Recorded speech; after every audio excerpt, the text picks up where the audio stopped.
बिस्मिल्लाहिर्रहमानिर्रहीम। अस्सलाम वालेकुम। आप देख रहे हैं चौथा सुतून, मैं हूं जव्वाद फैज़ी। नाज़रीन, बहुत सारी चीज़ें हैं जो ज़ेर बहस लाएंगे, लेकिन वफाकी वज़ीर ख़ज़ाना जनाब इसहाक़ डार की अभी गुफ्तगू आपने देखी भी सुनी भी, तो उसमें वो यही जवाब दे रहे थे कि खान साहब ना करो इस तरह। ये क्या है कि आपने जो जो सुरंगें खोदी, जो आपने मुल्क की ख़जाने के साथ किया, बैरून मुल्क जाके एक तरफ आपने ये कहा जी ओए होए होए बहुत ज़्यादा हमारा खसारा है जी, बहुत ज़्यादा हमारे कर्ज़े हैं, फिर आपने ये कहा कि बड़ी करप्शन है, बड़ी उफ आपने, और फिर बाद में कहते हैं मेरे कान में कोई कहता था तो मैं कह देता था। लेकिन बैनुल अक़वामी प्लेटफॉर्म्स के ऊपर आपने ये कहा कि एक तो ख़जाना खाली, एक तो कर्ज़े चढ़ गए, दूसरा कहा करप्शन बड़ी है, और फिर साथ कहा कोई इन्वेस्टमेंट भी कर दो। ये आज इसहाक़ डार साहब की गुफ्तगू का मैं जो मकसद और मतलब और महवर समझा हूँ वो ये है। और उसके साथ वो कहा था ना कि वक्त करता है परवरिश बरसों, हादसा एकदम नहीं होता। खान साहब, अब महंगाई नज़र आ रही है, अब आपको प्याज, चीनी, आटा, टमाटर सबकी प्राइसेस का पता है, लेकिन आपको अपने दौर में तो कहते थे मैं कोई इसलिए आया हूँ सियासत में कि मैं प्याज की कीमतें चेक करता फिरूँ। खान साहब, आप चीफ़ एग्जेक्टिव रहे इस मुल्क के, और अब तक जब मैं आपके अल्फाज सुनता हूँ, जब एक ही मौजू पर एक नहीं, दो नहीं, तीन नहीं, बल्कि चोटरनियाँ, चलें यूँ कह लें, चुटरनियाँ, यू टर्नियाँ नहीं, एक टॉपिक पे चार चार दफ़ा घूम आके ये सब कुछ। इसके साथ आपने असम्बलियाँ तहलील कर दी, पता चल गया जो कह रहे थे कि सारी ज़िंदगी भी उम्र लग जाए हमारी, तुमको हमारी उम्र लग जाए, और वो आज कह रहे थे कि देखा ना, पहले एक आध गिरफ्तारी होती, अल्फाज उनके, गालियाँ उनकी मुबैना तौर पे, ऑडियो उनकी, लेकिन आपने सुन लिया ये सारा कुछ कि किस तरह आपके बकौल जो डाकू हुआ करते थे, मैं नहीं कहता, आप कहते थे, लेकिन उसके बाद वो भी चीज़ सामने आ गई। उधर से जनाब जब आपने मुल्क को सियासी अदम इस्तेहकाम का शिकार बनाना चाहा, असम्बलियाँ तहलील कर दी, मोम की नाक है ना, इधर मोड़ लो इधर मोड़ लो, पूछने वाला ही कोई नहीं, लिहाजा आपने वो कर लिया। और अब आ रही हैं मरीम नवाज शरीफ मुल्क में वापस, पंजाब में भी मैदान सजेगा, KPK में ही सजेगा, पीपल्स पार्टी भी हमा वक्त तैयार है, PDM की जमातें भी तैयार हैं, मुस्लिम लीग नून भी तैयार है, लग पता जाएगा। और अवाम जिसके साथ होंगे, अवाम सिर्फ ये सोशल मीडिया के तहत वोट नहीं डाल सकते, कराची में हमने ये देख लिया।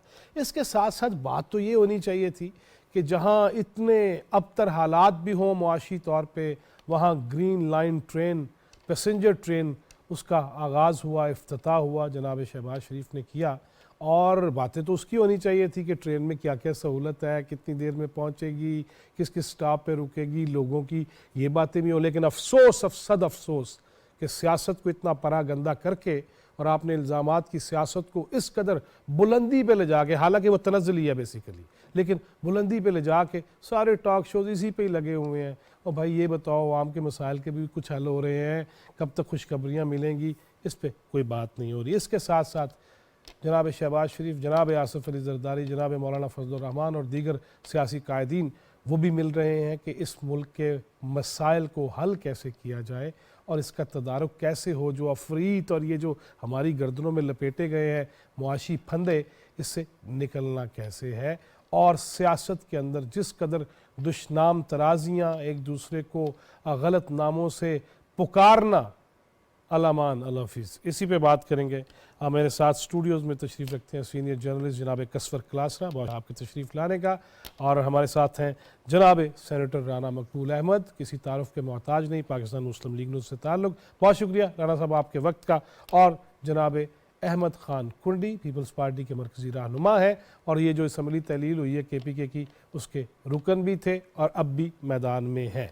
मैं कसवर क्लासरा साहब पहले चलूँगा बुज़ुर्गों की तरफ, बड़ों की तरफ। जनाब राना मकबूल साहब, ये चंद चीज़ें जो मैंने गिनवाई बयान की हैं, अगर पंजाब से शुरू हुआ जाए तो मरीम नवाज़ साहबा भी आ रही हैं, सियासी कायदीन भी मिल रहे हैं, लेकिन दूसरी तरफ ये है कि नहीं, हम नहीं मानेंगे किसी चीज़ को, और मुल्की मामलात के अंदर इस कदर जहर घोलना, ये कैसे देख रहे हैं आप? देखिए जी, जो आपने नक्शा खींचा है इस हस्ती का, जिन्होंने सारे ही स्टेप्स, सुसाइडल स्टेप्स लिए, जिस शाख पे बैठे थे उसी को काटा, जहाँ जहाँ भी गए अपने ही मुल्क को, अपनी ही जन्मभूमि को बदनाम किया और उसमें वो कीड़े डाले जिसका नुकसान पाकिस्तान को बहुत हुआ।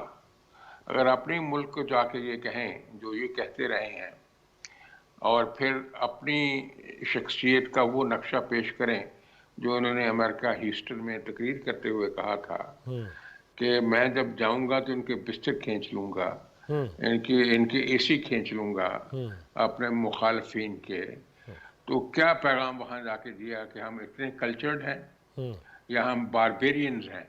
क्या पैगाम दिया इन्होंने जाके? न सिर्फ इन्होंने अपने कल्चर को बदनाम किया, अपनी मैशत को बदनाम किया, अपने इज्तिमाई शऊर को बदनाम किया, हर तरह की वो डिसर्विस जो हो सकती थी वो की गई। इनका कसूर नहीं है क्योंकि he is an individual who lives in a world of hallucination. अगर हम ये कहें कि ये जी कोई बहुत ज़्यादा प्रैग्मेटिक शख्सियत है तो ये गलत असेसमेंट है। अभी सब कौम को अंदाज़ा हो जाना चाहिए, हर चीज़ जो है सेंटिमेंटली हल नहीं होती है। कोई डिस्पैशनेटली भी को अपने दिल और दिमाग की कुव्वतों को इस्तेमाल करते हुए असेसमेंट होती है। अभी आपने जिक्र किया और हम सुन भी रहे थे कि फ़लाँ जिम्मेवार है, मेरे खिलाफ फ़लाँ ने प्लानिंग कर ली है, मेरे खिलाफ फ़लाँ ने ये मनसूबा बना लिया है, मैंने वीडियो रिकॉर्डिंग कर दी है, मैंने वहाँ भिजवा दी है। ये क्या एक मज़ाक़ खेज़ सी बातें किए जा रहा हैं। तो मैं समझता हूँ कि ये बात जो है ये सही नहीं है। अब जो आपने अभी जिक्र किया है, जो सेटबैक हुआ था ख़ासतौर से मुस्लिम लीग को इन पर्टिकुलर और इन पीडीएम को इन जनरल बाय इलेक्शंस में जी को मैं तो उसे सेटबैक इसलिए बहुत बड़ा नहीं समझता कि उसमें एक तो एफर्ट्स नहीं की गई। आप अगर पहले बाई इलेक्शंस को देखें तो उसमें 8.5 लाख वोट मुस्लिम लीग नून ने लिया था सही और 10 लाख वोट जो है वो पीटीआई ने लिया था। हालांकि वो सारी की सारी सीटें इनकी थी, जिनमें से 5 मुस्लिम लीग ने जीती, बावजूद है कि उन्होंने मेहनत भी नहीं की और इस चीज़ के ऊपर पूरी तरह फोकस नहीं किया। सही अब आया दूसरा इलेक्शन जिसमें जनाब वाला ने 7 सीटें जो हैं ऊपर उन्होंने किया, 2 सीटें उन्होंने ज़ाया की, वो हार गए बहुत बुरी तरह।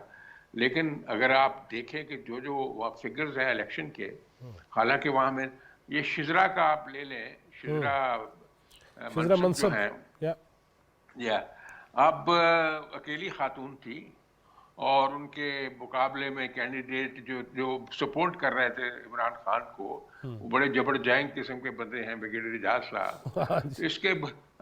इसके बावजूद उस खातून ने 80,000 वोट लिया जबकि जनाब ने 90,000 वोट लिया।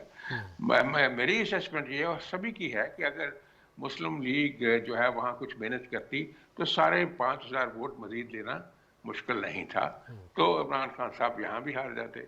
बात यह है कि अब मुश्किलें चूँकि कस ली गई हैं नून लीग ने और पीडीएम ने, और मैं समझता हूँ कि अब रिजल्ट जो हैं बावजूद ऑड्स के जो है वो मुख्तलिफ होंगे। एक तो मरीम नवाज जैसी जो है पर्सनैलिटी जो कि बड़ी कैरिस्मेटिक है, बड़ी क्रिएटिव है, बड़ी मीनिंगफुल है, कोई बैकलॉग नहीं है, नहायत मेहनती है, नहायत बहादुर है, नहायत ट्रस्टवर्दी है, उसने तकलीफ़ें भी बड़ी उठाई हैं, उसकी बात में अपील भी है, she is a great crowd puller. तो जब वो जाएगी लोगों को मिलेगी, एक तो जैसे आज डार साहब ने सारी हकीकत एक्सप्लेन की है कि इन्होंने क्या क्या किया है, उसके इकोनॉमी को क्या क्या नुकसान हुए हैं, स्टॉक कहाँ था वो कहाँ गया और सारे रिजर्व कहाँ थे वो कहाँ गए, ये सारा कुछ उन्होंने आज फैक्ट्स एंड फिगर्स दिए हैं। जब ये लोगों को एक्सप्लेन किया जाएगा और फिर जब ये कहा जाएगा कि आप जो आटे का मसला पैदा है, ये आटा सबसे ज़्यादा ज़रूरी चीज़ होती है सभी की ज़िंदगी में, सही तो ये कभी तज्जिया किसी ने करके दिया है कि ये जो अपना आटा है या गंदम है ये प्रोविंशियल सब्जेक्ट है। अब प्रोविंशियल गवर्नमेंट्स के पास ही फ्लावर मिल्स हैं, प्रोविंशियल गवर्नमेंट्स के पास ही गोडाउन्स हैं, प्रोविंशियल गवर्नमेंट्स के पास ही सारा कंट्रोल है स्मगलिंग को रोकना और साथ साथ होर्डिंग जो है आटे को सबसे ज़्यादा अफेक्ट करती है।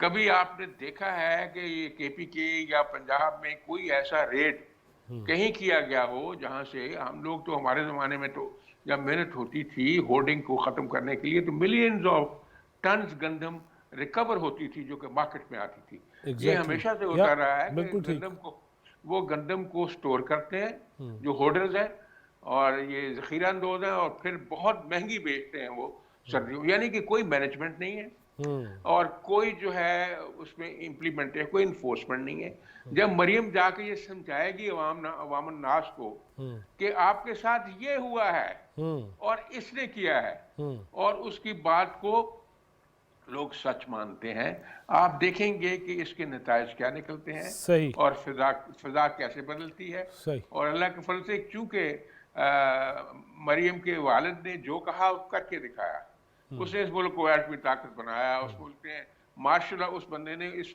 मुल्क के ऊपर मार्शल लॉ के दरवाजे हमेशा के लिए बंद कर दिए। अगर वो हाँ अपनी जान को रिस्क में डाल के मुशर्रफ के खिलाफ एक्शन न लेते तो ये मार्शल लॉ का दरवाजा कभी ना रुकता। वो हमेशा के लिए वो एक सही मोशन है सही हमारी कौम सही का। जब ये पैगाम जाएगा अवामुन नास से तो उसमें तब्दीली आएगी। जो ये बात करते हैं हर रोज वही तकरीर करते हैं, तो उसके असरात पहले ही मुंदमिल होते जा रहे हैं, सही। इंशाल्लाह मजीद मुंदमिल वो होंगे। चीज़ें मज़ीद सामने आएंगी ना सब। आप चूँकि हमारे साथ ही हैं, अहमद कुंडी साहब, आप मुझे सुन रहे हैं जी? अहमद खान कुंडी साहब जी। जी कुंडी साहब, मेरी आवाज़ आ रही है? आ रही है जी, बिल्कुल आ रही है जी कुंडी साहब, अभी राणा मकबूल साहब तफसील से गुफ्तगू कर रहे थे। ये जो एक तरफ मुआशी तौर पे जिस कदर गिरे बांधी गई हैं हमारी मीशत के हवाले से, और IMF पे जाऊंगा तो ख़ुदकुशी, फिर चले भी गए, ये सारा कुछ कर करा के जाती दफ़ा पेट्रोल भी सस्ता करके अवाम की नज़रों में बड़े साफ़ सुथरे होने की कोशिश भी की गई। लेकिन अब जब इलेक्शन आ रहा है और आपके KPK में पंजाब में क्या सूरत हाल देख रहे हैं, उधर मरियम नवाज साहब आ रही हैं, तो उधर यकीनन मैं पीपल्स पार्टी की क़यादत के भी बयानात भी देख रहा हूँ, सुन भी रहा हूँ, तैयारी भी देख रहा हूँ। क्या माहौल बनेगा KPK में पंजाब में?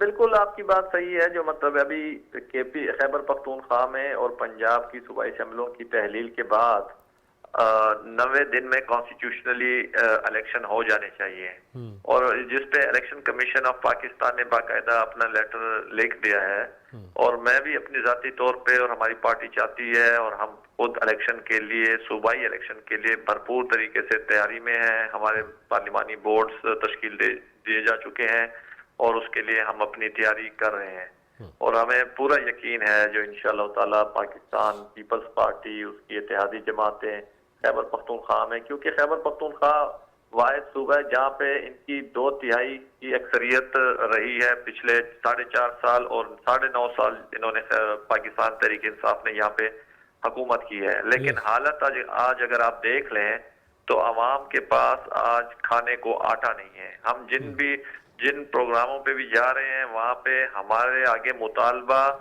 आटे का रखा जा रहा है, जो कि हम सियासतदानों के लिए भी एक शर्म का मकाम है। और मेरे ख्याल में जिन्होंने 9.5 साल इस गरीब सूबे पे हुकूमत की है, उनकी तर्ज हुक्मरानी पे भी बहुत बड़ा सवालिया निशान है। और मेरा अपना जाती ख्याल यही है, इस अवामी अदालत में लोग तैयार बैठे हैं पाकिस्तान तहरीक इंसाफ का एहतसाब करने के लिए। जिस बेदर्दी और बेरहमी के साथ इन्होंने सूबे के वसाइल का ज़िया किया है और जिस तरीके से इनकी तर्ज हुक्मरानी रही है, मेरे ख्याल में बहुत दूर नहीं बल्कि अप्रैल में अगर इलेक्शन हुआ इंशाल्लाह तो आप देखेंगे जो किस तरीके से अवाम इनका एहतसाब करती है और इनसे हिसाब लेती है। लेकिन दूसरी तरफ तो कुंडी साहब ये भी जनाब आली मरतबत खान साहब ये भी कह रहे हैं जी, मेरे कत्ल के मंसूबे और फिर जो उसमें पीपल्स पार्टी की आला क़यादत के भी नाम ले देना और तनकीद करते रहना, क्या चाह रहे हैं वो? कभी उसको कभी उसको कभी उसको, उसका नाम ले दिया, ये हो क्या रहा है?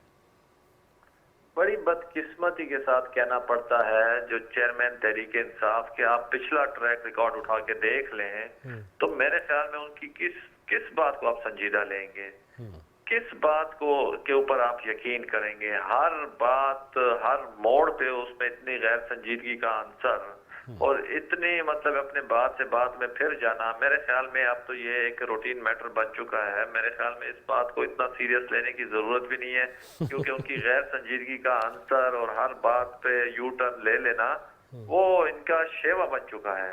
और खान साहब तो अब ऐसी मेरे ख्याल में वो हमारी तरफ मशहूर है जिस तरह मतलब एक सोसाइडर, पॉलिटिकल सोसाइडर बने हुए हैं। तो मेरे ख्याल में वो डिलीवर कर नहीं सके 9.5 साल खैबर पख्तूनख्वा में जिस तरीके से उन्होंने बद इंतजामी और लॉ एंड ऑर्डर की सिचुएशन आज ये हो चुकी है जो वहाँ पे पुलिस महफूज नहीं है, जो कि अवाम की प्रोटेक्टर के तौर पे काम करती है। खाने को आटा नहीं है, पीने को पानी नहीं है, ये इनकी तर्ज हुक्मरानी 9.5 साल रही है। तो अभी तो ये कभी मतलब अपने आप को खबरों में लाने के लिए कभी एक पे इल्जाम तराशी, कभी दूसरे पे इल्जाम तराशी। 9.5 साल ये वाहिद सियासी जमात थी पाकिस्तान की 75 साल तारीख में जिसको इदारों की तरफ से जितनी सपोर्ट थी, मेरे ख्याल में किसी और को ये इतनी सपोर्ट होती तो आज मुल्क की और इस सूबे की तकदीर तब्दील हो चुकी होती। कसवर कलासरा साहब, आपने राणा साहब को भी, कुंडी साहब को भी सुना, इसहाक डार साहब भी अभी गुफ्तगू उनकी चल रही थी। ये इल्ज़ाम फटाफट लगा देना, कभी अदलिया निशाने पे, कभी फ़ौज निशाने पे, कभी पार्लियामेंट निशाने पे और कभी मीडिया निशाने पे, और जो इख्तलाफी नोट देगा वो भी निशाने पे, अगरचे वो डज नहीं बजता। उसकी वजह कि उन्होंने तो अपनी तरफ से फायर कर देते हैं।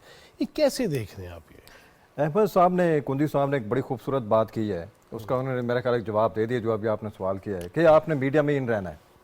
आपका मीडिया में इन रहने के लिए या तो आपके क्रेडिट के ऊपर कोई ढेर सारे कोई आपने कोई खैबर पख्तूनख्वा में कोई ढेर सारे वो किए होते, प्रोजेक्ट आपने किए होते, पॉलिटिकली आपने अमेरिका को नाराज़ कर दिया, आपने 2 महाज के ऊपर जंग लड़ी है खान साहब ने। एक तो इन्होंने माशाल्लाह से जो इस गंद डाला है इसकी लोकल सियासत में, उसके ऊपर बड़ी लंबी डिबेट हो सकती है, और दूसरा जो इंटरनेशनली भी इन्होंने कुछ खास मतलब कोई रखा नहीं है पाकिस्तान के लिए कोई रहा। अमेरिका को नाराज़ किया, ब्रिटेन, यूरोप, इन सब को नाराज़ किया। यूरोप सबसे बड़ी मंडी, जितने मसाइल इनकी गवर्नमेंट में इनको रहे हैं, अपना हमारे एक्सपोर्टर्स को आप जरा उनके साथ जाके तो पूछें। खैबर पख्तूनख्वा में कुंदी साहब ने एक बात की है, आपने यूएई सौदी अरब का नाम नहीं लिया। नहीं, मैं उसकी तरफ आता हूँ। अब मेरा ख्याल है कि जरूरत नहीं है उनका नाम लेने की। मतलब जितनी बड़ी ताकतें हैं, अमेरिकन को आपने जलसों में खड़ के जिस तरीके से आपने बदनाम किया है, क्या इसकी कोई मिसाल आप मुझे दे सकते हैं? आपने तो सारी जिंदगी वहाँ पे गुजारी है, आप बड़ी बड़ी ऑर्गेनाइजेशन में आपने काम किया, आप मुझे बता सकते हैं कभी ईरानियों ने किया हो ऐसे, कभी इन्होंने रशियंस ने किया हो? They have been very critical of American policies. लेकिन आपकी एक हिस्ट्री है कि आपको हमेशा अमेरिकन ने रेस्क्यू किया, और उसके बाद आपका जो सबसे ज्यादा एक्सपोर्ट जाती है वो यूरोपियन मंडी पे जाती है। आपने जिस तरीके से फ्रांस के साथ डाउन प्ले किया पाकिस्तान की रिलेशनशिप को, एक बहुत बड़ा मुद्दा आपने खड़ा कर दिया। तो मुझे आप ये देखें कि आपने एक दो तुम इंटरनेशनल इमेज आपने पाकिस्तान का ख़राब किया इंटरनेशनली, और दूसरा लोकल सियासत में जो गंद गाला है आपने। मैं आता हूँ इसकी तरफ, कुंदी साहब के स्टेटमेंट की तरफ। इन्होंने एक बड़ी खूबसूरत बात की है कि आपको मीडिया में तो रहना है, या तो आप कारकर्दगी बुनियाद पे आप आते, कारकर्दगी आपकी वो जो डायलॉग था बड़ा मशहूर इंडियन एक्टर का, 0/0 आपकी कारकर्दगी तो रही है ना। आपने कितने प्रोजेक्ट किए हैं वहाँ पे जाके खैबर पख्तूनख्वा में, बड़ी बेहतरीन इनके पास एक एग्जाम्पल हो सकती थी कि हमने 4.5 साल या 5 साल गवर्नमेंट वहाँ पे जाके किए खैबर पख्तूनख्वा में। हमने ये किया है कि पेशावर को तो कम से कम आप मिनी पेरिस बना देते। आपने आटे के लिए वहाँ पे अवाम रो लिए। तो 2 बड़े प्रोविंसेस में गवर्नमेंट किसकी थी? कसवर कलासरा की थी या फिर ये पीएमएल नून की थी, पीपल्स पार्टी की थी? 2 बड़े सूबों में आपने रूल किया। उसके बाद वफाक में आप लोग बैठे थे, अब आप जाके स्टेटमेंट देते हैं। कभी आप जरदारी साहब का नाम लेते हैं कि इन्होंने कत्ल की साजिश की है। एक बहुत बड़ा मेरा ख्याल है कि जरदारी साहब को, पीपल्स पार्टी को इसको सीरियस लेना चाहिए, ड्रैग करना चाहिए नेशनल और इंटरनेशनल कोर्ट्स के अंदर कि इन्होंने ये किस किस्म का इल्जाम लगाए हैं। और दूसरी बात ये, कारकर्दगी आपकी है नहीं, कारकर्दगी की बुनियाद पर आप जाती जिस तरह नेक्स्ट इलेक्शन हो रहे हैं। और राणा साहब ने बड़ी खूबसूरत बात की है कि जो इनकी सीटें छोड़ी हुई थी उसमें से 5 सीटें हैं पीएमएल नून या पीपल्स पार्टी, जिनके लोगों ने, मुझे अब इतना आइडिया नहीं है, जिन्होंने नहीं है। तो इसका मतलब है कि 5 सीटें आपकी तरफ से छीनी गई हैं, लेकिन आप ढोल बजा रहे हैं, ढोल पीट रहे हैं। अब आपके साथ कराची में जो हुआ है वो हमने किया। मीडिया के हालात आप लोगों के सामने रहे हैं, आपसे ढकी छुपी बात नहीं है। इनके दौर में मीडिया के साथ क्या क्या काम नहीं हुआ, आप मुझसे बेहतर जानते हैं वहाँ पे। अब मतलब इसको बड़े बड़े प्रोग्राम हो सकते हैं इसके ऊपर। मेरा ख्याल यह है कि अगर खान साहब को जिस तरह इन्होंने बात की कुंदी साहब ने कि इदारे इनके साथ थे, सपोर्ट इनके साथ थी, अवाम की सपोर्ट भी इनके साथ रही है, मुबालगा अंबाजी नहीं कर रहा मैं, रही है, लेकिन आपने डिलीवर क्या किया है? औकात आपकी ये है कि कराची में जो आपको अभी जिसके उनके मतलब ख्वाब तो चकनाचूर कर दिए ना, जो अगर अवाम थी, अवाम के जहन में था शायद तब्दीली, नया पाकिस्तान, और आपके पास सिर्फ एक ऑप्शन थी, या तो आप पिछली कारकर्दगी की बुनियाद पे जाते, या फिर आप जो स्टेटमेंट देते हैं कि आप ये देखें कि जो इनका सबसे बड़ा बयान था साइफर से लेकर जब आए हैं वहां पे केयरटेकर सीएम के ऊपर, जो पहले अमेरिकन इंटरनेशनल साजिश, और अब जाके मेरे ख्याल में उन्होंने सुप्रीम कोर्ट में रीड कर दिया, अगर if I am not wrong, correct मी, कि केयरटेकर जो सीएम है वो मेरे सबसे बड़े दुश्मन थे। अब ये देखे ना कि जिस तरह वो राणा साहब ने बात की कि आप 4-5 एक ही मुद्दे के ऊपर आपके 4-5 अपनी स्टेटमेंट्स हैं, और खान साहब वाहिद पॉलिटिशियन है मेरा ख्याल है दुनिया में कि इनको गलत साबित करने के लिए कि दाएं बाएं देखने की जरूरत नहीं, इनकी स्टेटमेंट ही उठा के आप रखते हैं। तो मेरा ख्याल ये है कि खान साहब सबसे बड़े अपने दुश्मन रहे हैं, कारकर्दगी इनकी थी नहीं, तो जाहिर है उसके बाद फिर बयानबाजियां और स्टेटमेंट, और ये काम रुकेगा नहीं यहाँ पे। आप आगे के देखिए क्या क्या नए शगुफे खिलते हैं, तैयारी पकड़ लें।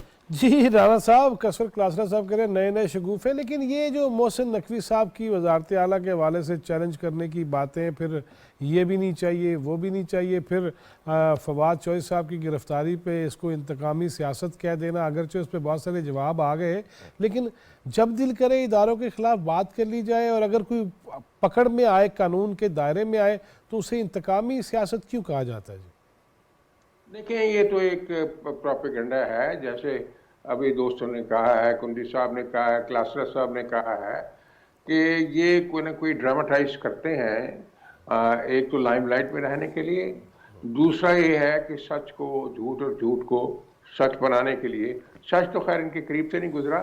अब मैं आपको अर्ज करूं कि ये जो केस हुआ था रजिस्टर्ड 2-3 दिन पहले, अगर आप उसका टेक्स्ट पढ़ें जी, तो किसको ये हक हासिल है कि इलेक्शन कमीशन के जो ऑफिसर्स हैं या उनका अमला है उनको कहे कि हम आपके खानदानों तक पहुंचेंगे? क्या मैसेज दे रहे हैं? वो खानदान कितने अपसेट हुए? वो तो सरकारी एक ड्यूटी कर रहे हैं, आप उनको सरकारी ड्यूटी भी नहीं करने देते। अगर वो कोई काम ठीक करें तो उसको करने देना चाहिए, कि जरूरी नहीं कि हर चीज आपके हक में हो। ये बेसिकली गलत तरीकेकार है। यहाँ तक ये चीफ मिनिस्टर जो आए हैं, जो केयर टेकर चीफ मिनिस्टर है, वो लॉ के मुताबिक, कॉन्स्टिट्यूशन के मुताबिक जो इलेक्शन कमीशन ने फाइनली उनको अपॉइंट किया है, को देख के किया है, कोई समझ सोच के किया है। वो एक जर्नलिस्ट हैं, वो चैनल्स उनके पास हैं, वो मीडिया हाउस उनके पास है। आगे भी 2 जर्नलिस्ट रहे हैं, जैसे नजम सेठी थे और हसन अस्करी थे। तो ये कोई जंपे की बात नहीं है। आरफ निजामी साहब रहे जी, वज़ीर आरफ निजामी साहब भी रहे हैं, और वो हकानी साहब होते थे जी, आपको याद है, वो इरशाद हकानी साहब जी, इरशाद हकानी साहब। इसलिए ये कोई बात काबिल इतराज नहीं है। आप पहले ही शोर मचा देते हैं, आप किसके साथ चल सकते हैं? आप पहले देख तो लेते हो वो क्या काम करते हैं, कैसे करते हैं, और खा किसी के ऊपर। अच्छा, ये इनको ये शायद शऊर ही नहीं है कि इल्ज़ाम लगाना कितना बड़ा गुनाह है। अल्लाह ने, अल्लाह के नबी ने ये कितना बड़ा गुनाह जो है ये इसको करार दिया है, ये सोच लेना चाहिए। सो इल्ज़ाम तराशी और बहतान तराशी इनका उड़ना बचाना बन चुका है, जो कि बहुत ही मायूब है। इस वजह से लोगों को ये मिसगाइड करने की कोशिश करते हैं।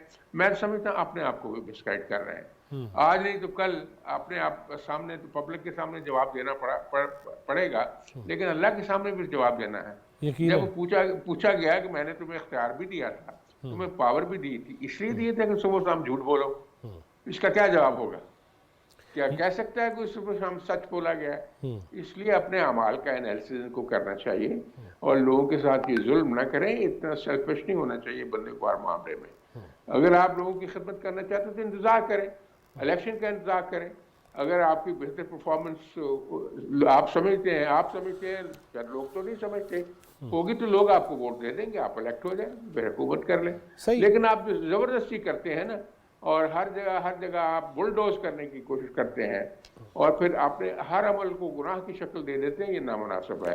इनको अपने इस पे गौर करना चाहिए, अपनी अदाओं पे, और कोई बेहतर सूरत हाल के लिए बेहतर तरीक़ेकार इख्तियार करने की सही। ज़रूरत है। राना साहब, आप माशाल्लाह एक सीनियर पार्लियामेंटेरियन हैं और मंजे हुए अफसर हैं, ये बताइएगा ये जो तरीका है कि फवाद चौधरी साहब अगर गिरफ़्तार हो गए तो वाइस चेयरमैन की ट्वीट आ जाता है कि सारे पहुँचें जमान पार्क और रेड लाइन क्रॉस नहीं करने दी जाएगी, ये किस चीज़ का, ये सियासत है या ये कोई ख़तरा है, खदशा है, ये क्या है?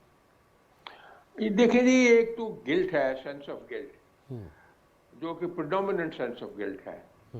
दूसरा वो कहते हैं ना कि every bully is a coward, तो इतनी ज्यादा बहादुरी और शुजात की तवक्को नहीं की जा सकती। तो आपने देखा है जो पॉलिटिशियन होते हैं वो क्या करते हैं, हमारे इंडो पाकिस्तान की हिस्ट्री में बड़े बड़े पॉलिटिशियन होते हैं, अगर कोई उनको लेने के लिए आया तो उसने कहा अच्छा भाई मुझे जरा वुजू कर लेने दो तो मैं अपना सामान लेने चलते हैं, फिर आप बैठे चाय पीजिए। ये होता था ग्रेस उनकी, कभी किसी ने रेजिस्ट नहीं किया था, और कितनी कितनी सख्त कैदोबंद की जिंदगी उन्होंने गुजारी है।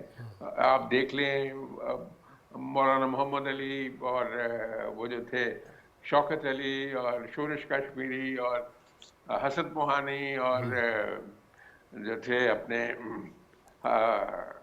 जफर अली खान, कितने कितने बड़े बड़े लोग थे जिन्होंने, और फिर अमीर शरीयत अताउल्लाह शाह बुखारी साहब, अगर वो उस जैसा आदमी फैज साहब को भी जब ऐसा सामना हुआ तो मैं कहता हूँ अमीर शरीयत अगर जैसा कोई कॉल दे दे किसी के खिलाफ तो ऊपर नीचे हो जाए सारा, क्या पॉपुलैरिटी और जो उन लोगों की अकीदत थी। इसलिए ये नहीं ऐसे करना चाहिए, ये गलत तरीका है कि जी हम आगे से रजिस्ट कर लेंगे। स्टेट पावर के खिलाफ आप रजिस्ट नहीं कर सकते, आप रीजन आउट जरूर कर सकते हैं, रजिस्ट नहीं कर सकते। ये पॉलिसी गलत है और सोच भी गलत है, क्योंकि ये हर काम गैर कानूनी करने की कोशिश करते हैं, इसलिए ये अमल भी गैर कानूनी है, ये इनको नहीं करना चाहिए। अगर मुतल्लिका महकमे ये फैसला करते हैं कि उन्होंने लॉ के मुताबिक प्रोसीड करना है फिर उनको रोका नहीं जा सकता, इस तरह कोई नहीं रुकता है।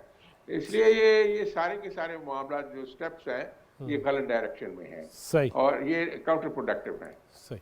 अहमद खान कुंडी साहब, राना साहब से भी ये सवाल बनता था, लेकिन आपकी तरफ आता हूँ कि केपी के पुलिस की जो सहूलत थी खान साहब को और बहुत सारे भारी भरकम दस्ते जो उनकी हिफाजत पे मामूर थे, लेकिन कानून के मुताबिक तो जितने बनते हैं वही हैं, इस पे क्या कहेंगे कि इतनी ज़्यादा भारी भरकम नफरी जो है वो लाहौर में पहुंचना, अब वापस आ जाना, और अब फिर वो कहेंगे नहीं ये नून लीग पीपल्स पार्टी मौलाना के कहने पे कर रहे हैं या किसके कहने पे कर रहे हैं, कहना शुरू हो गए हैं, तो क्या इस पे क्या कहेंगे कि ये हर एक को फिर मिलनी नहीं चाहिए इतनी ज़्यादा नफरी?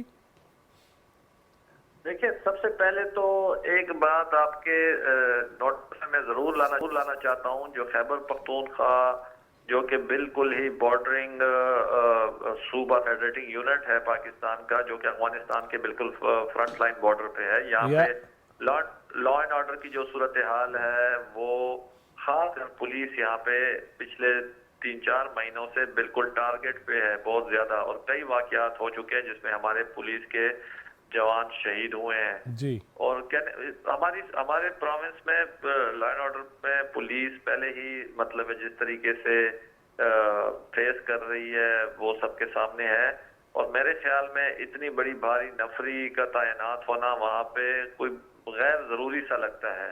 हम चाहते हैं जो पाकिस्तान में पॉलिटिकल जितने भी क़यादत है उनको प्रोटेक्शन होनी चाहिए, लेकिन जो जरूरत या के मुताबिक हो और एक SOP के मुताबिक तमाम को एक बराबर की बुनियाद के ऊपर, किसी को लाडला तस्वर नहीं करना चाहिए। जिस तरीके से 9-9.5 साल और पाकिस्तान तहरीक इंसाफ के चेयरमैन को ट्रीट किया गया, मेरे ख्याल में उससे बाकायदा खैबर पख्तूनख्वा में एक मैसेज है जो जिनकी वजह से लोगों के जहन नशीं हो चुका है, जो ये पाकिस्तान में एक लाडले की हैसियत रखते हैं, तो उस मैसेज को भी खत्म होना चाहिए।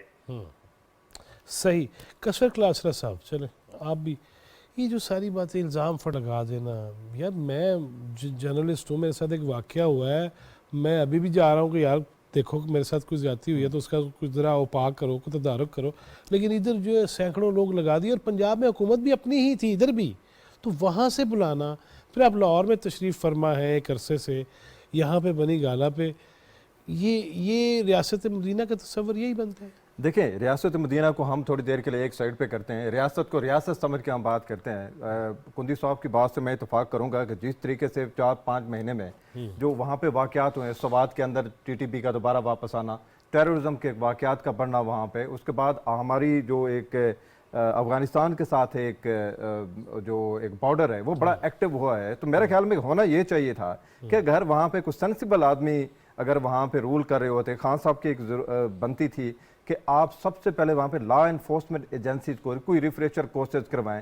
जिस तरह आप क्लेम करते थे कि आपके बड़ा आपका पोस्टर है, आप पूरी दुनिया में बड़े मशहूर हैं, आप एक स्टेट्समैन की हैसियत रखते हैं, तो आप फंड्स लेके आते, आप उनकी रिफ्रेशर कोर्सेज कराते, इनको इक्विप करते। एक तो बॉर्डर के ऊपर वहाँ पे था, आपने वहाँ से जान छोड़ा, ये फेडरल गवर्नमेंट का जनाब तो सारे का सारा सब्जेक्ट है, तो फेडरल में भी तो आप बैठे हुए थे। जिस तरीके से KPK के अंदर वाकयात बड़े 5-6 महीने से हुए हैं, दोबारा वहाँ पे टेररिस्ट ऑर्गेनाइजेशन का एक्टिव होना, और आपने बजाय इसके कि वहाँ पे कुछ थोड़ी सी नफरी आप बढ़ाते उस पर, आपने वहाँ से जो क्रीम थी वो आपने लाहौर आके मंगवा ली। आपने 2 काम इससे बड़े गलत हुए। एक तो वहाँ पे आपको ज़रूरत थी, आपने जो एक पावर थी वो आपने यहाँ खींच ली, और दूसरा ये है कि आपने एक मैसेज दिया कि KPK की जो पुलिस है, जो लॉ इन्फोर्समेंट एजेंसी है, that are superior as compare to Punjab जहाँ पे आप बैठे हुए हैं। तो आपने एक ट्रस्ट डिफिसिट आपका आपने एक फैक्टर रेज किया। उनका शक ये वैसे उस हुकूमत पंजाब वजीर आला पे था, किस पे था? एग्जैक्टली, तो सारे का सारा कंट्रोल कौन कर रहे थे? कौन कर रहे थे वहाँ पे? तो खान साहब कर रहे थे वो सारी की सारी। तो मेरा ख्याल ये है, वजीर आला तो चॉइस साहब थे ना, तो एग्जैक्टली उनको चौधरी साहब को कंट्रोल कौन कर रहा था? वो कहाँ से डिक्टेशन वहाँ पे ले रहे थे? तो मेरा ख्याल ये है कि इन्होंने बड़े फ्लॉज थे इनके अंदर। एक जिस तरह से 5-6 महीने में वहाँ पे इनकी अपनी गवर्नमेंट में जो टेररिज्म के वाक़यात होते, आप जरा उसकी लिस्ट निकालें, आपको लग पता जाएगा। और सिर्फ पंजाब में नहीं, बनी गाला में वहाँ पे लोग जाते रहे, बनी गाला में फोर्स वहाँ पे आपको अच्छी तरह से इसका अंदाज़ा होगा वहाँ पे था।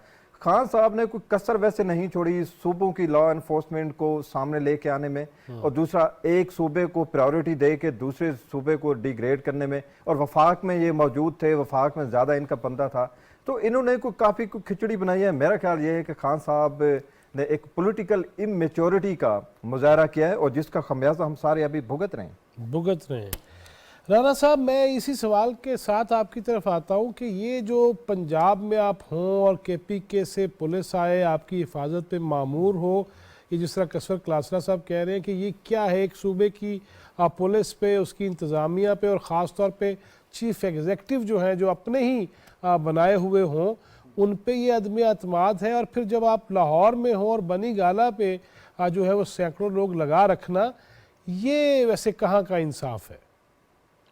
देखो जी, इसमें जो मेजर बात है जो आपने पॉइंट आउट की है, क्लासा साहब ने भी किया है और कुंडी साहब ने भी, देखें ये बहुत बड़ी ज्यादती है किसी पुलिस फॉर्मेशन के साथ कि वो एक सूबे में है जहां उसकी ड्यूटी के लिए मुतय्यन है, उसकी जगह दूसरी फोर्स को ला के लगा दिया जाए।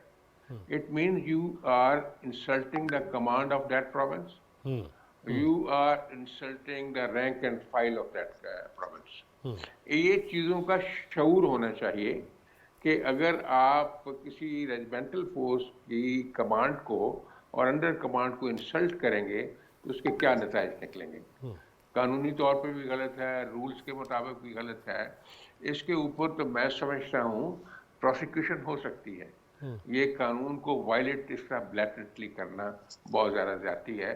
और फिर एक और चीज़ है कि अपने आप के कॉन्फिडेंस को भी जाहिर करती है कि आपका कितना ट्रस्ट है आपके जो मुतहत हैं लोग उसके उनका। इसलिए ये क्रेडिबिलिटी के प्रॉब्लम भी पैदा करती है, ये कि ये बाहर सूरत नहीं होना चाहिए। हाँ, जो बेसिक असूल है इसका फोर्स की डिप्लॉयमेंट का, कि वो अल्फाज भी यही हैं कि maximum economy in deployment of force is to be exercised. ये रूल्स की बात है। सही। तो जहां आप 2 आदमियों से गुजारा कर सकते हैं, आपको कोई हक नहीं है कि आप उस पर 4 या 6 आदमी लगा दें। ये एक तरह से यानी लॉ के मुताबिक भी नहीं है, रूल्स के मुताबिक भी नहीं है। कह जाए कि जिस बंदे की आप समझते हैं सो कॉल्ड प्रोटेक्शन मतलूब है, वो वहाँ है ही नहीं है, और आपने हंड्रेड ऑफ पीपल पर्सनल वहां लगाए हुए हैं जिनको सही मानों में उनके असली काम पे यूटिलाइज करने की जरूरत है। फोर्स की पॉसिटी सारे मुल्क में है, इसलिए कैसे आप ये लग्जरी अफोर्ड कर सकते हैं कि सैकड़ों रिजर्व्स जो हैं उठा के आप दूसरी जगह पर लगा दें और वो काम भी उनसे कोई ना ले, और वहाँ बंदा भी कोई ना हो, कोई ऑब्जेक्टिव भी ना हो, कोई प्रोफेशनल असाइनमेंट भी ना हो। तो ये कितनी हरकत है, नामाकूल है। ये आपकी बात बिल्कुल दुरुस्त है, इसके अच्छा, लिए भी कोई, हाँ जी, राना वक्त साहब हो। ये कसवर क्लासरा साहब भी सवाल करेंगे, लेकिन मैं पहले आपसे एक सवाल ये कर लूँ कि जब ऐसी सूरत हाल हो और अब अगर वो वापस ली जाए नफरी, तो फिर इल्ज़ाम ये लगेगा कि मेरी जान को तो ਤੁਹਾਨੂੰ पता पहले ही ख़तरा है, तो आप मेरी जान को जान के ख़तरे में डाल रहे हैं, इसका क्या जवाब है? देखिए जी, उनके कहने से थोड़ा होता है, ये बेसिकली एक साइंस ऑफ सिक्योरिटी है। आप इसकी सिक्योरिटी की वेटिंग करवा सकते हैं, वह एजेंसीज मौजूद हैं, आप उनको एंगेज कर सकते हैं कि मेरी सिक्योरिटी को असेस किया जाए। You are nobody to assess that. Security एक खास साइंस है कि किस जगह पे कौन से बंदे लगने चाहिए, किस जगह पे कौन सी गैजेटरी होनी चाहिए, किस सही। तरह पे कैसे ये सर्वेलेंस की जाएगी, किस तरह जो मेटल डिटेक्टर कहाँ इस्तेमाल होंगे। अगर आप मेटल डिटेक्टर एक आदमी नहीं 2 आदमी इस्तेमाल करते हैं, वहां आप आदमी 40 आदमी खड़े कर दें, तो ये कहाँ की अक्लमंदी? ये तो वेस्ट ऑफ रिसोर्सेज है, सही। पब्लिक फंड्स की वेस्ट है।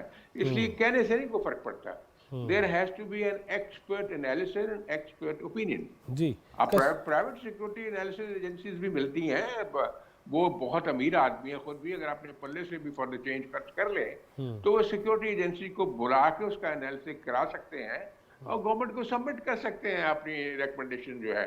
सिक्योरिटी एजेंसी के साथ गवर्नमेंट की एजेंसीज भी इंटरेक्ट कर सकती हैं। ये कोई ऐसी बात नहीं है कि एक आदमी फैसला कर ले या 2 आदमी आप पर्या में बैठ के फैसला कर ले कि हमें तो 200 आदमियों की जरूरत है या 5 आदमियों से काम चल जाए। तो इसलिए ये एक सही मैनर में साइंस है जिसको एक प्रॉपर पर्सपेक्टिव में सही है। राना साहब ये कसवर क्लासरा साहब भी कुछ पूछना चाह रहे हैं। जी क्लासरा राना साहब एक तो सवाल भी है, वैसे उससे थोड़ी सी उससे पहले बता दूं कि इन्होंने एक और भी एक ज्यादती की। ये तो अभी हम बात कर रहे थे पंजाब पुलिस के साथ ज्यादती की। आपको याद होगा इन्होंने ट्राइब्समैन मंगवाए थे और इन्होंने 2 दिन पहले कंपेन चलाई कि आपको आना पड़ेगा वहां पे क्योंकि मेरी जान को खतरा है, ये मुझे कुछ उठा सकते हैं, कुछ ना कुछ। तो इन्होंने, अगर याद हो, उस वक्त बनी गाला में थे, इनकी गवर्नमेंट थी, पंजाब में भी और वहां पे केपी के में और फेडरल में भी, और इन्होंने ट्राइब्समैन मंगाए थे। तो आप इस चीज को कैसे देखते हैं? ट्राइब्समैन का बनी गाला में एक प्राइम मिनिस्टर का मंगवाना वहां पे अपनी हिफाजत के लिए, क्या ये अदम एतमाद नहीं था केपी गवर्नमेंट पुलिस के ऊपर, पंजाब के ऊपर, फेडरल के ऊपर? और उसके बाद अगर आप एजेंसीज को इसके अंदर शामिल कर लें तो आपका जो एक चीफ एग्जीक्यूटिव है किसके ऊपर सवाल खड़े कर रहा है, अदम एतमाद कर रहा है? एजेंसीज के साथ साथ तीनों सूबों की उसके साथ सबसे जवाब लेते हैं। देखो जी, ये एक सेक्शन है 121 पीपीसी, उसमें कहते हैं waging war against the country. तो this amounts to waging war against own country, चाहे वो प्राइम मिनिस्टर हो चाहे कोई हो। अगर वो ऐसी हरकत करता है that means he is engaging his own forces against his own forces. तो अगर फोर्सेस का क्लैश अगर हो जाए, ये म्यूटनी अगर फोर्स की हो जाए, तो उसका कौन जिम्मेवार है? इसलिए किसी को कोई इजाजत नहीं है कि जहां के लिए लीगली परमिसिबल है फोर्स वहीं से आ सकती है, दूसरी जगह से नहीं आ सकती, वो किसी सूरत नहीं आ सकती। अलबत्ता इस तरह के हालात में जैसे कि ये करते हैं, ये बिल्कुल धक्का करते हैं हर बात को। कानून कहीं कभी वक्त अभी आएगा तो इसके ऊपर बाकायदा इन्वेस्टिगेट होना चाहिए कि कहाँ इंसिडेंट में फोर्स को मिसयूज किया गया है। फोर्स को मिसयूज करना बहुत बड़ा ऑफेंस है और बहुत बड़ा मिसकंडक्ट है, जो कि बार बार किया जाता है। जी अहमद खान कुंडी साहब, बात चल निकली है तो पिछले दिनों मुबैना तौर पे ऑडियो भी लीक्स हुई आपके इलाके के जनाब गंडापुर साहब की कि जी इतने करोड़ आ गए या नहीं आ गए, महमूद खान साहब क्या कह रहे हैं, ये क्या तहकीकात कभी होंगी और चीज़ें सामने आएंगी? बिल्कुल होंगी जी। देखें, बात यह मैंने पहले भी गुजारिश की, 9.5 साल यहाँ पे इनकी हुकूमत रही खैबर पख्तूनख्वा में और तमाम इदारों की इनके साथ सपोर्ट रही है। और अभी तो इनका मतलब है इन्होंने खुद असम्बलियाँ तहलील की हैं और अभी तो मेरे ख्याल में वो कहते हैं जो ताज़ा ताज़ा दिन ही हुए हैं, तो आप देखेंगे इंशाल्लाह अवामी एहतसाब भी इनका होगा। और इन्होंने जिस बेदर्दी के साथ इस गरीब सूबे के लॉ एंड ऑर्डर के साथ खेला है, लोगों की मतलब यहाँ पे जो सूरत हाल मैंने आपको जिक्र किया, यहाँ पे आटा तक लोगों को नहीं मिल रहा, खाने को पीने को पानी तक नहीं मिल रहा। और ये जो तमाम केसेस जो पाइपलाइन में जिस तरीके से BRT का जो केस था, जो कि जस्टिस वकार साहब की अदालत से होके और ये सुप्रीम कोर्ट में इसके पीछे छुपे हुए थे, ये सारी चीजें मालम जबा है या BRT है या सुनामी प्रोजेक्ट है, ये तमाम इनके पाइपलाइन में पड़े हुए हैं। और ये इनकी खाम ख्याली है, शायद ये इन चीजों से बच जाएंगे। और अवामी एहतसाब भी इनका होगा और इदारों के थ्रू भी इनका एहतसाब होगा, दोनों होंगे। अवामी भी होगा और इंतज़ामी तौर पे भी होगा। कसर क्लासरा साहब देख रहा था कि 41 से ज़ायद महकमों को ये कहा गया कि पंजाब के अंदर जो असामियाँ भर्ती की गई हैं उसमें से 33 ने तो रिपोर्ट भेज दी है चीफ सेक्रेटरी साहब को। अब जब ये चीज़ें सामने आएंगी कि किसको कहाँ बिठाया गया, क्यों कर बिठाया गया, कैसे बिठाया गया, फिर ये कहेंगे, फिर बात वही है कि सोशल मीडिया पे ये इस कदर तेज़ मुहिम चल जाती है, मुझे आपको भी माँ बहन की गालियाँ शुरू हो जाती हैं, लेकिन वो साबित ये करते हैं कि नहीं बंदा बड़ा शरीफ है यार। लिहाजा ये क्या है? नहीं, मुझे ये बताएं कि क्या वाकई बंदा बड़ा शरीफ है, सादिक अमीन है? आप समझते हैं इस बात को? अगर इसके बावजूद भी जो जितना इन्वेस्टिगेशन की तो ज़रूरत है, राना साहब ने बात की, बड़ी खूबसूरत बात की है कि आपको इन्वेस्टिगेशन करनी पड़ेगी। कुंदी साहब भी यही बात करेंगे जिस तरह आपने उनसे क्वेश्चन किया कि ये करोड़ इतने आ गए हैं जो चीफ मिनिस्टर फलां फलां फलां, क्या इसके बाद कुछ चीज़ रह जाती है? आप क्या किस किस्म का सबूत चाह रहे हैं? और दूसरी बात, जिस तरह मैं पहले आपको कह रहा था कि PTI ने आने के बाद जिस तरह गंद किया है, जिस तरह आप सहाफ़ियों की मां बहन, क्या जो बात कहीं आगे निकल गई हुई है, जितनी शिद्दत इन्होंने पॉलिटिक्स के अंदर पैदा कर दी है इस जमात ने आने के बाद, इसको आप जितना कंडेम करें कम है। और उसके बाद जब आपने एक बात की कि कैसे हम कवर करेंगे ये डैमेज जो हो गया इखलाकी तौर पे? अब बच्चा बच्चा जिस नहज पे आ गया है, घरों के अंदर बाहर, मैं तो देख रहा हूँ, मैं पिछले दिनों राना साहब को भी पता है, वाक़या एक आम छोटे से वाक़े से किस कदर बढ़ा दिया मैं जाता है। डिसअपॉइंट हूँ बहुत ज़्यादा। ये एक सूरत में कम हो सकता है कि अगर जिन्होंने ये गंद किया है वो थोड़ा सा वो लगाम दें अपनी यूथ को, वो अपने फॉलोअर्स को थोड़ा सा। क्या आपने कभी कोई ट्वीट या कभी कोई स्टेटमेंट देखी है खान साहब की तरफ से, या आप वाइस प्रेसिडेंट साहब की बात कर रहे थे, आप उस शख्स से तवक्को करेंगे कि जो अपने फॉलोअर्स को कह रहे हैं कि आप खान साहब के कोई केसेस हैं, पुलिस आ रही है तो आ जाओ, उनको बचाने के लिए आप जत्थे तैयार हो जाओ?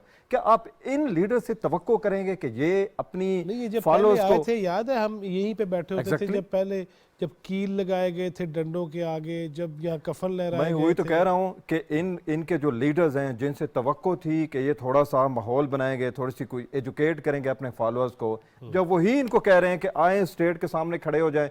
फॉर एग्जाम्पल हम इसको डिस्कस कर लेते हैं, शाह महमूद कुरैशी साहब के स्टेटमेंट को। ज़ुमान पार्क पहुंचे, क्या करने पहुंचे? वहां पे कोई क्रिकेट के मैच खेलने थे इन्होंने?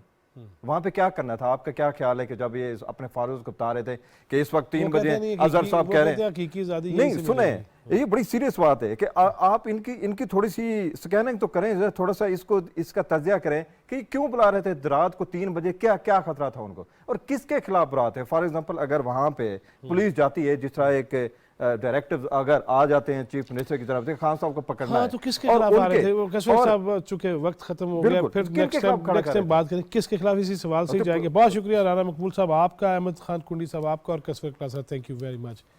वाकई किसके खिलाफ? और राना सनाउल्लाह साहब, जरदारी साहब से मैं शुरू हो जाता हूँ, किस ने जेल में कितने दिन काटे? वो मरियम नवाज साहबा भी आ रही हैं, कितने जेल में दिन काटे? शहबाज साहब भी हैं, वज़ीर आज़म है, फिर बाकी भी देख लीजिए। मैं पीपल्स पार्टी की बात करूं या मैं JUI के रहनुमाओं की बात करूं, मैं मुस्लिम लीग नून के रहनुमाओं की बात करूं, किस किस की बात करूं? जेल में तो सब गए। लिहाजा जो करेगा वो भरेगा। मैं भी आजकल थाने की चेहरे में जा भी रहा हूँ कि जो करेगा वो भरेगा। मैं गलत हूँ तो मुझे सज़ा मिलनी चाहिए, और जो गलत करे उसे सज़ा मिलनी चाहिए। इस मुल्क का आइन है, कानून है, उस पर उसकी ज़्यादा पकड़ होनी चाहिए। जो अहम ओहदे पे हो, रहा हो, जिसके पीछे और जिसके नीचे हुकूमतें हों, जो बरसरे इक़्तिदार हो, उसको तो आइन कानून का ज़्यादा पास और मान रखना चाहिए। ये सबको अब सोचना होगा, एवं नहीं चलेगा। अल्लाह ताला हमें आसानियाँ तकसीम करने वाला बनाए। जवाद फैज़ी, चौथा सुतून टीम को इजाज़त दीजिए। अल्लाह निगहबान।